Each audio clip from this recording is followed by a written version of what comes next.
Hello, Virgo. Welcome back to my channel, Virgo. Thank you so much for being here. Um, 24 hours. That's what we're working with today.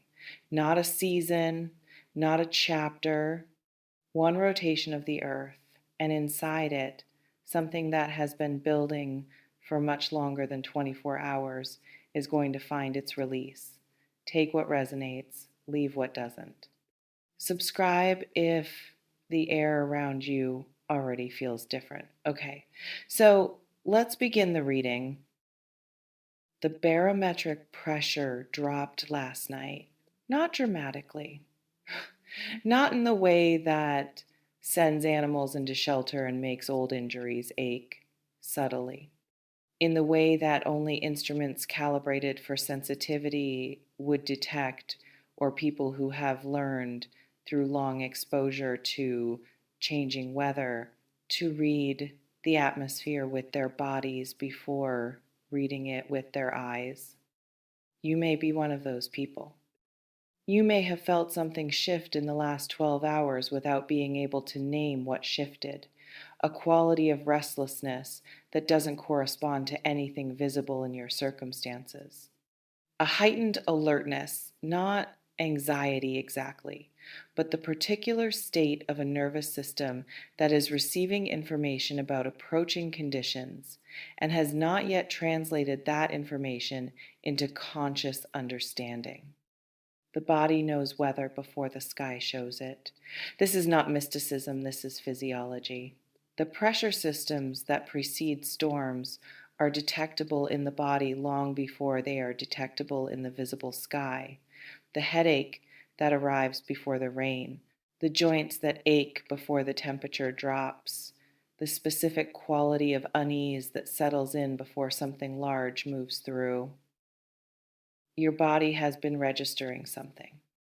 In the next 24 hours, the sky catches up with what your body already knows. 24 hours is a strange unit of time to think about when something significant is approaching. It contains multitudes. It contains the hour of maximum vulnerability, 3 in the morning, when defenses are lowest and the things we have been managing become briefly unmanageable.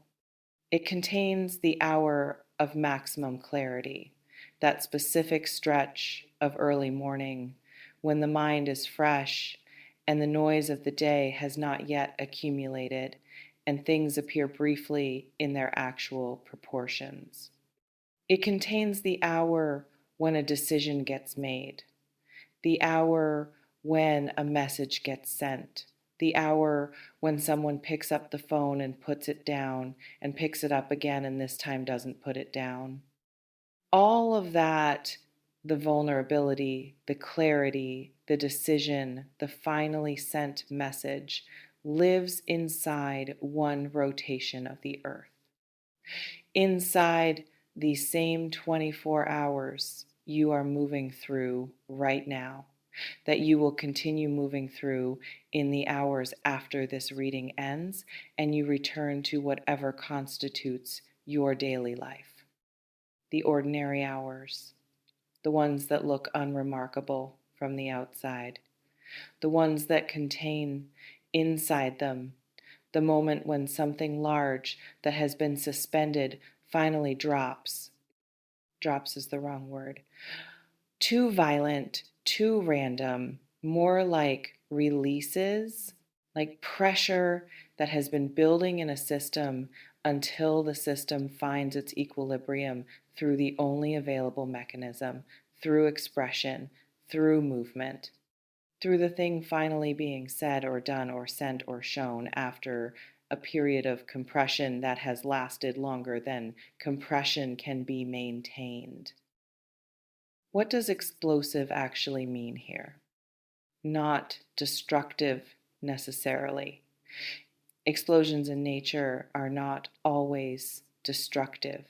Some of them are generative. Volcanic eruption is explosive. It is also the mechanism by which new land is created. by which mineral-rich soil forms over geological time, by which islands emerge from ocean where there was nothing before. The explosion is violent. The aftermath is eventually, after the cooling, after the settling, extraordinarily fertile. What is approaching your next 24 hours has that quality. The violence of it, if violence is even the right word, is in the speed of the change, in the sudden shift from compressed to released, from held to expressed, from the long patience of something that has been waiting to the sudden immediacy of something that has arrived. Not destruction, revelation. Eruption of what was always there beneath the surface, the specific mineral-rich truth of a situation that the surface layer could only cover for so long before the pressure beneath it made covering impossible. You are about to see the thing that was beneath the surface, in yourself possibly, in someone connected to you certainly, in the dynamic between you and at least one person whose position in your life is about to shift, not marginally, not in the incremental way of ordinary relationship evolution, but fundamentally, in the way that a landscape is fundamentally different after an eruption than it was before, different enough that the previous maps no longer apply. The previous maps no longer apply. Let's talk about what has been building, because explosions do not generate their own energy. They release energy that was already there, stored, pressurized, waiting for the conditions that would allow the release. There is a person who has been storing energy at an unsustainable rate. Not consciously or not entirely consciously. This is not a person who woke up one morning and decided to compress their feelings into a sealed container and wait for the optimal moment of release.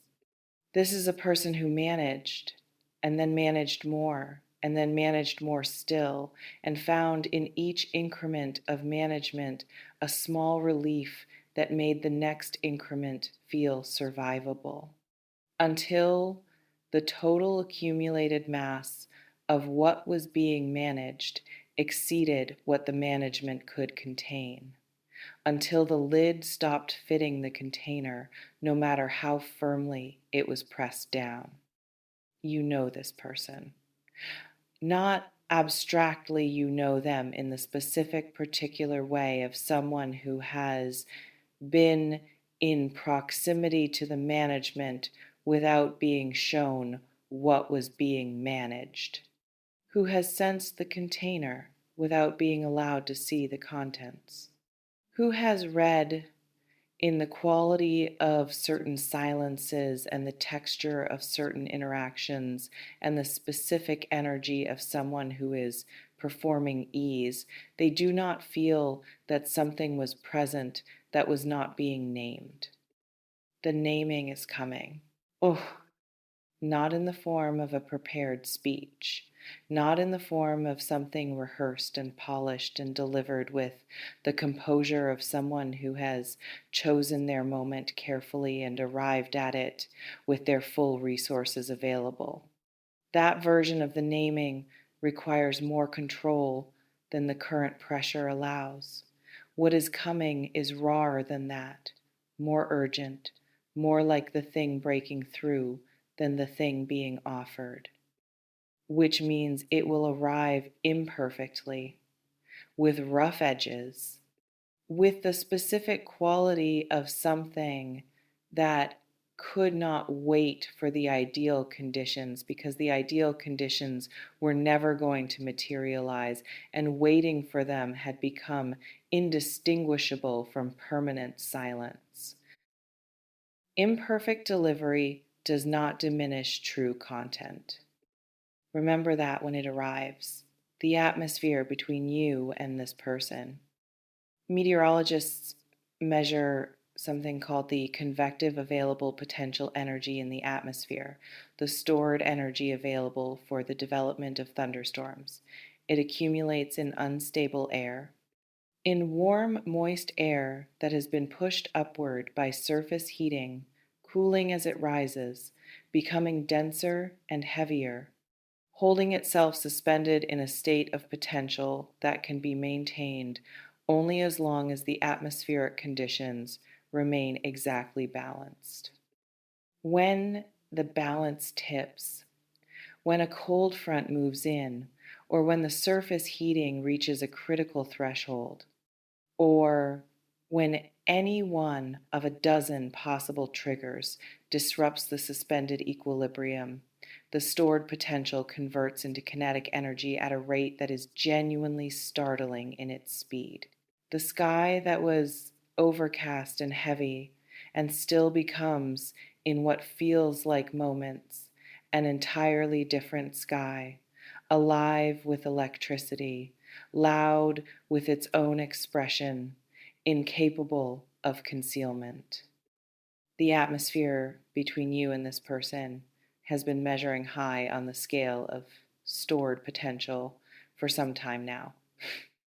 What you have been moving through together, whatever the specific texture of this dynamic, whatever the particular way this person has been present and not fully present simultaneously, has been accumulating convective energy, building the unstable air, warming the surface, creating the conditions for something that requires only one more push, one more increment of imbalance to convert from potential into expression. That push is either happening or about to happen. In the next 24 hours, the atmosphere between you stops being patient. Here is what 24 hours of high atmospheric instability actually feels like from the inside. It feels like ordinary life with the contrast turned up. The colors of the world look slightly more saturated than usual.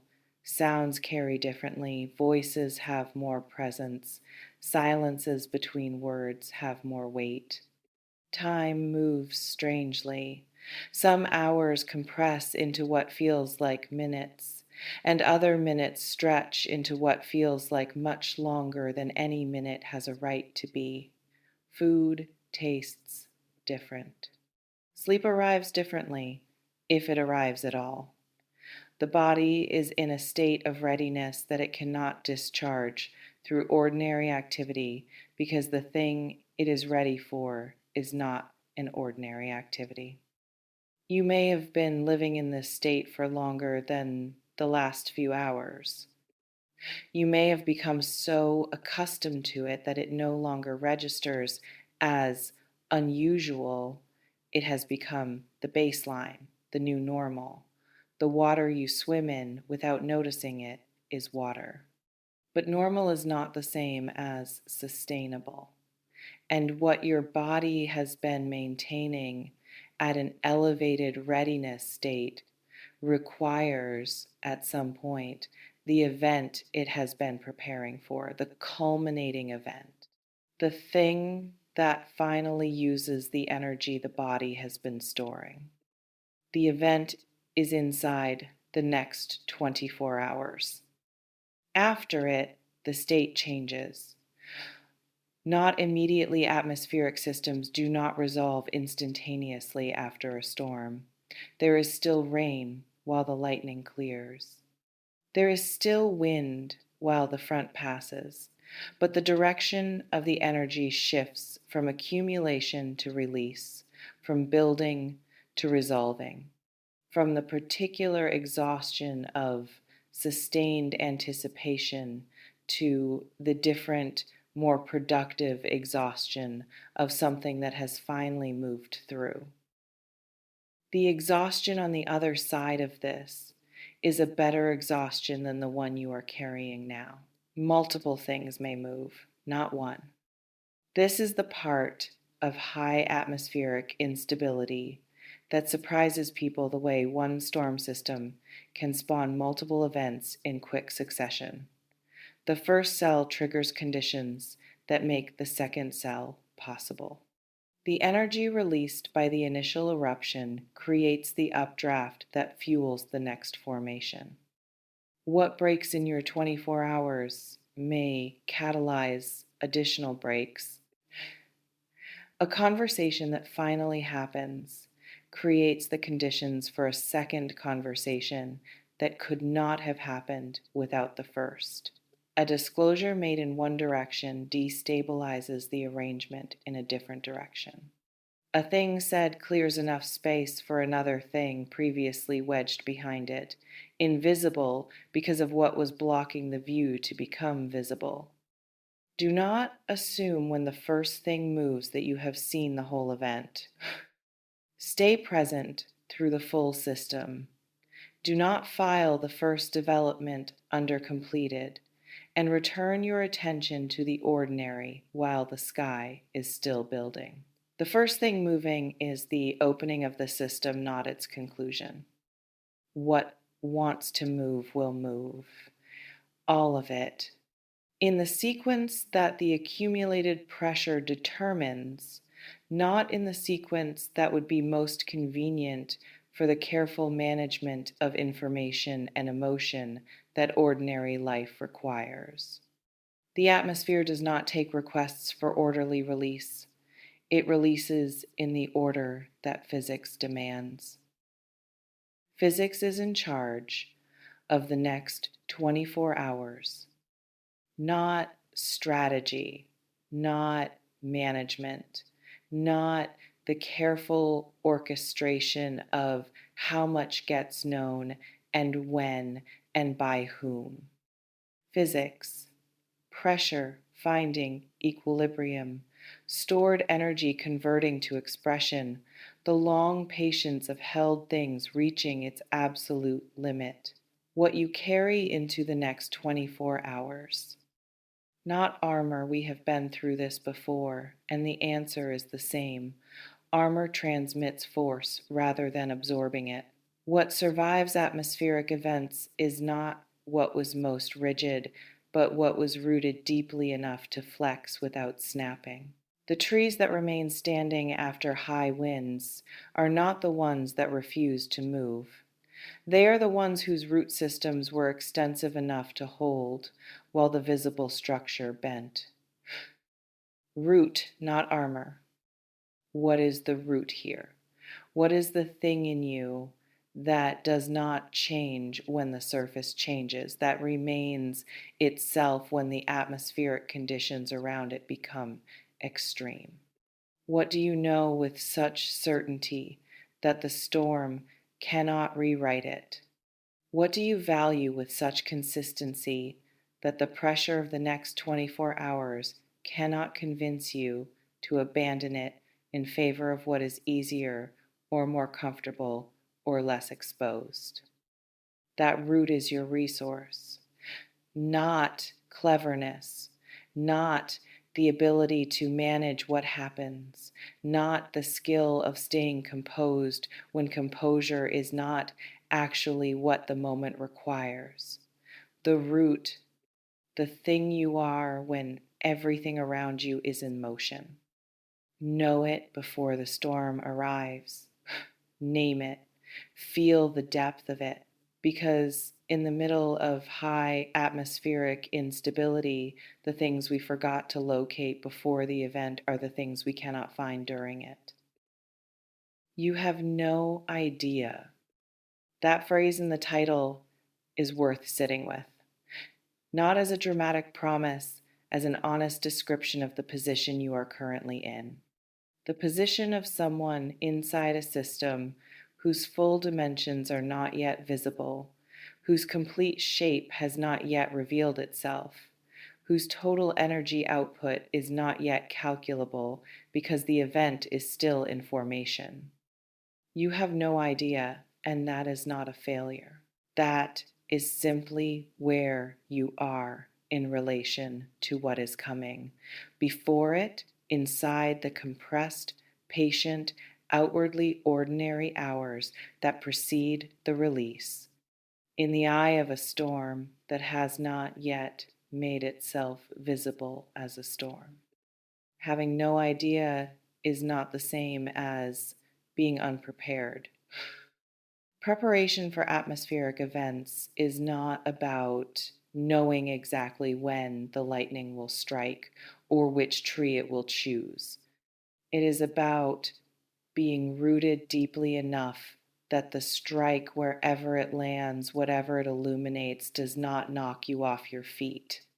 About being present enough that the revelation, when it comes, finds you actually here, actually looking, actually capable of receiving what the storm exposes rather than flinching away from it into a more manageable version of events.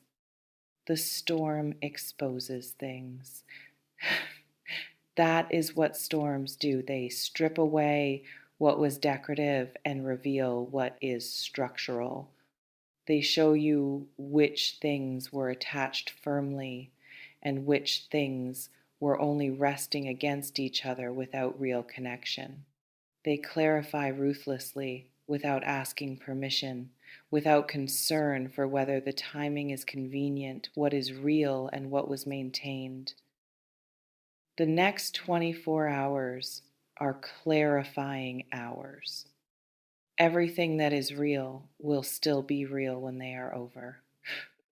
Everything that was maintained, that required ongoing effort and vigilance and mutual agreement to keep appearing solid, may not survive the conditions. That is not loss.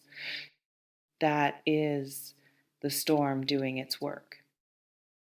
After the 24 hours, the air is different after a storm. Anyone who has stood outside in the hours immediately after a significant atmospheric event knows this, the specific quality of post-storm air, washed, charged still with the residue of what moved through it, but moving differently than before, lighter in some places and heavier in others, rearranged. The landscape is different too. Not destroyed landscapes survive storms, have always survived storms, were shaped by storms long before they were inhabited, but rearranged. The things that were loose are now settled or gone. The things that were rigid are now tested. The things that were hidden under accumulated surface are now visible, exposed by the force that moved through and took with it what was covering them. You will be standing in different air after the next 24 hours. Not in a different life, in the same life, but with a different view of it, with visibility that the compressed pre-storm atmosphere was not providing, with information that the pressure was preventing, with the particular clarity that only comes after something large has moved through and taken with it the cloud cover that was making everything dim and indeterminate and hard to read correctly. The clarity is worth the storm. It always is. 24 hours, Virgo. The barometric pressure has already dropped. The convective energy is already stored in the atmosphere between you and what is coming. The cold front that will trigger the conversion from potential to expression is already in motion, already crossing the distance between where it formed and where you are, already changing the quality of the air, already making the birds go quiet in the way they go quiet before weather they recognize as significant. You have no idea, but your body does. It has been telling you for hours. Stay rooted, stay present, and when the sky opens, don't look away. What gets illuminated in the lightning is exactly what you needed to see.